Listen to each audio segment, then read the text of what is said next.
let's talk about Michigan's offense here heading into this game. And they could be healthier on the offensive line. We'll see what they get back in terms of Giovanni Al-Hadi, potentially at left guard, Brady Norton at right guard, if he is a starter at this point and wins his job back. And that's exactly what he would have to do.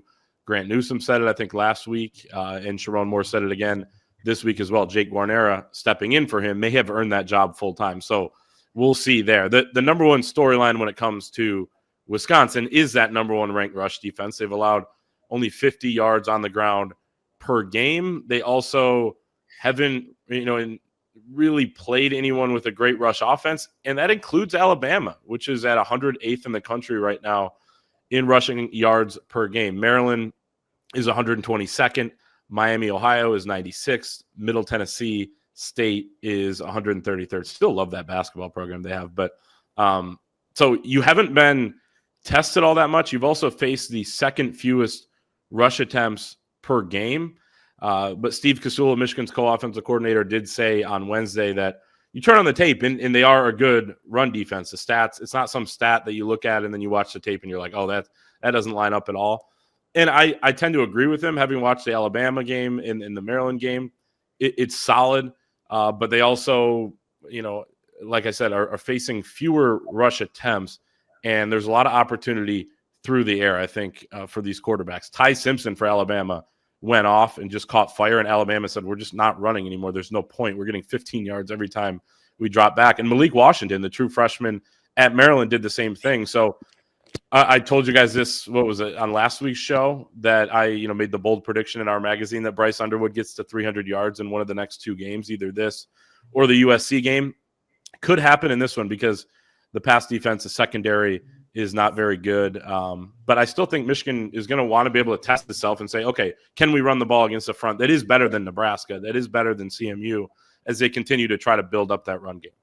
Yeah, and this is a defense that's going to give you multiple looks up front, different odd man fronts, and mix it up. Mike Trustle's a very good defensive coordinator, but why run when you can throw, and why change what's been working for them, right? It's cliche, use the pass to open up the run, but that's when this offense has been at its best, is when, okay, it's very unpredictable, and they're running different things out of different sets. You don't know what's coming. It used to be Michigan was smash mouth. You knew it was coming, 47G or whatever, as Doug Skeen would say, and hey, stop us. And they couldn't. But now you've got an offensive coordinator in Chip Lindsey who is going to give everybody a shot. And the tight ends are going to be involved. Hopefully the receivers catch the ball. I think really, Clay, the only thing that's going to prevent Underwood from getting there is his receivers not catching the ball. If they catch the ball, there are going to be some great opportunities these next two games. We've seen teams pass all over USC. We've seen teams pass all over Wisconsin. So there will be a good opportunity there. So, but you still do want to run the ball. I do think this is going to be a kind of a manhood game where, okay, let's see how you do against these 300-pounders up front on the defensive line. And if you can move them with your technique, as we've all seen, for example, center Greg Crippen does a lot better against smaller linemen than he does against those big ones. It's a chore for him, and that kind of goes for everybody. But that's when technique and athleticism is even more important. So I will be anxious to see what the game plan is. My guess is it's a heavy dose of Bryce Underwood early, and then they go from there and open up the run game, hope to get some of those big runs again from Justice Haynes. So, but I have all the confidence in the world in this offense continuing to get better as long as the offensive line does. And we've seen the light go on there a little bit here in the last few weeks, albeit against lesser opponents. Yeah, Wisconsin's allowing about 50 yards per game on the ground. There's a non-zero chance that Justice Haynes alone is going to have a 50-plus yard run because that's what he's done all year. Yep. And even if Wisconsin does hold up as a straight up run defense where Justice Haynes doesn't have a lot of room, Jordan Marshall doesn't have a lot of room, Jasper Parker, if he gets in there, doesn't have a whole lot of room. I think that when you go back and look at the teams that they've played, they haven't seen a run threat at quarterback like Bryce Underwood yet either. So if you're in a situation where maybe Michigan spreads it out a little bit and Bryce Underwood sees a running lane and you're picking up yards on the ground that way. I don't know if he's going to have a 300-yard passing game, but I certainly think that the ingredients are there for him to have well over 300 total yards again. Not to the extent of that CMU game, but I think that there's going to be some lanes for him to make a quick decision and get out the back door. I think that certainly over the middle of the field, the tight ends, I think, are going to have a chance to catch the football. The wide receivers, if they're up for it, if they're feeling up to it, will catch the football as well over the middle of the field. I'm going to be interested in seeing a couple of those guys a couple of different guys get opportunities at wide receiver. But I just feel like there's a lot of maybe quick game things you can do to get them off balance. There's a lot of, people have hated the screens, but those have been really effective, far more effective this year because they've been blocked a whole lot better.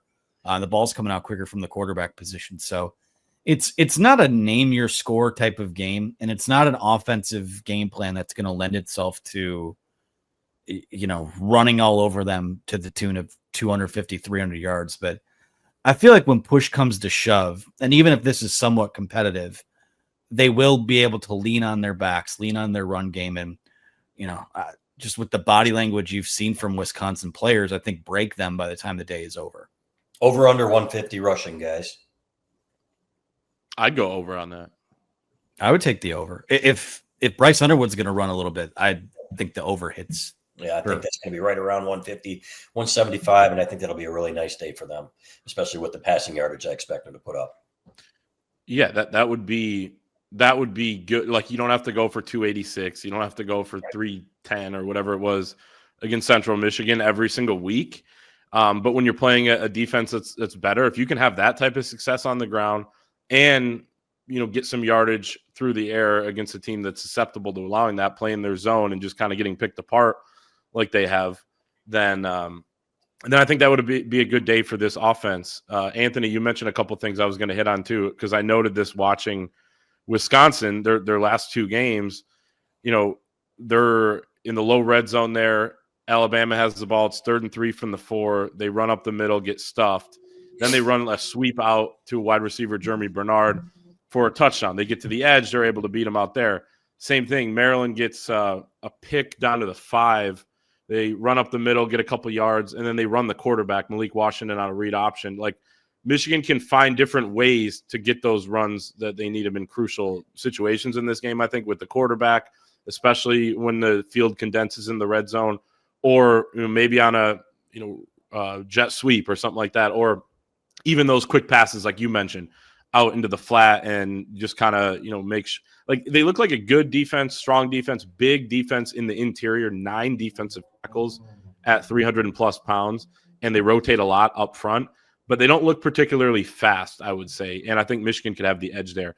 And if Justice Haynes does find a crease, like he's gonna go at a certain point. I don't think they're going to run the man coverage that Nebraska did and turn their eyes away from the quarterback and allow Bryce Underwood out on a quarterback draw like the Cornhuskers did. But there should be some opportunities for Underwood, Haynes, Marshall, whoever else gets in there, I think, to run the ball. And it doesn't need to be to the tune of 300, but can still have a lot of success.